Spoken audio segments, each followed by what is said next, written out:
you so much. Thank you.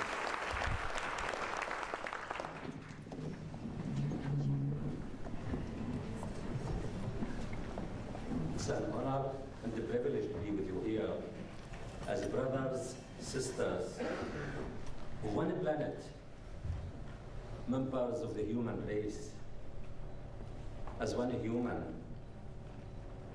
I am coming to speak and listen to you with open mind and heart, with a strong belief in the presence of hope, and would love all of you to have the same feeling, to have an open mind and heart. As a Palestinian from the Gaza Strip, for me the 16th of January 2009 is the day when my 3 precious daughters and niece were killed.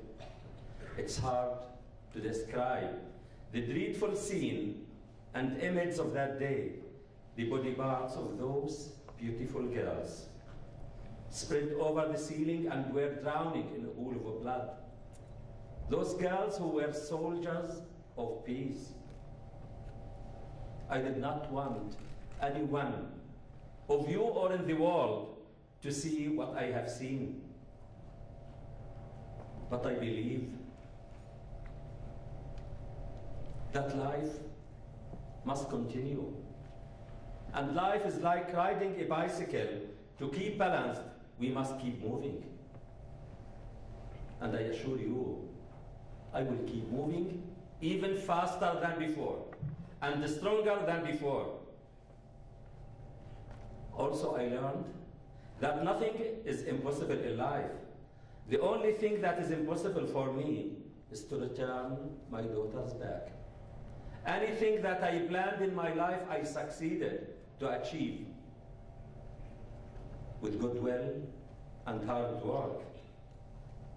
I felt much better and determined as a believer that this tragedy was somehow for good, and good is, and it will be made of it to help the humanity.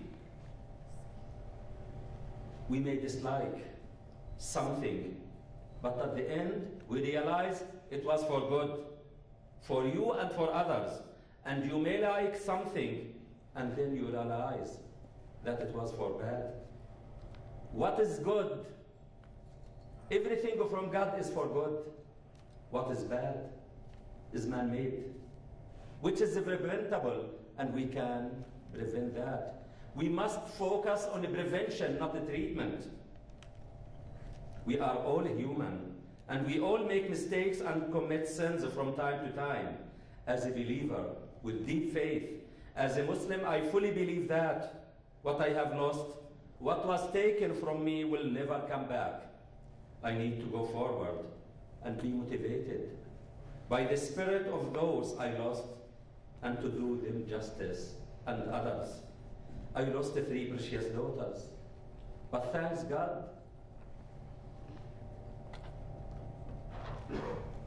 I am blessed by 5 more children and the future. We need to recognize and share our common humanity and realize that no one is immune from risks. Then there is the choice, the crossroads, the path of light or the path of darkness. For me and my children, we choose the first path, the path of light. This path in the long run is the most efficient and right choice than to live with hatred or be consumed with revenge, with all the medical consequences that no one knows them better than me.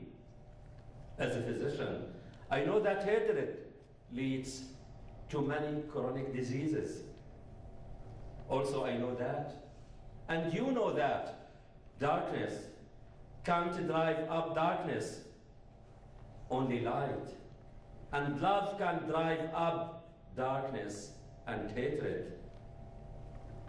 I choose to be healthy and human, not to be hater, sick, and revenger. In a world torn by violence and pain, I think by three things this world can endure: justice, truth, and peace.